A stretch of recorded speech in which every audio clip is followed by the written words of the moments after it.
ఒక ఊరిలో ఒక రైతు తన పొలంలో విత్తనాలు పెడుతూ ఉంటాడండి. ఆ విత్తనాలను చూసిన గోరింక ఇలా అనుకుంటూ ఉంది. అక్కడ పక్కనే కొన్ని పక్షులు ఆ విత్తనాలు పెట్టడం చూసి ఆడుకుంటూ ఉంటాయి. అప్పుడు ఆ పక్షుల దగ్గరికి వచ్చి గోరింక, "ఈ విత్తనాలు చాలా ప్రమాదకరం. ఆ రైతు మిమ్మల్ని వల పన్నడానికే ఆ వల విత్తనాలు చల్లుతున్నాడు. మీరు జాగ్రత్తగా ఉండండి. ఆ విత్తనాలు వెంటనే తీసి పడేయండి" అంటే అవి వినవు.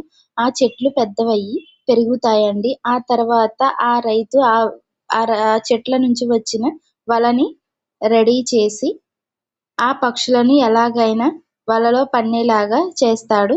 అప్పుడు ఆ పక్షులన్నీ ఆ రైతుకి దొరికిపోతాయి. అప్పుడు కోయల అంటుంది, "నేను చెప్పినప్పుడు వినలేదు మీరు. మీ కర్మ మీరే అనుభవించుకుంటున్నారు" అని చెప్పి అక్కడి నుంచి బయలుదేరుతుంది. ఇది ఫ్రెండ్స్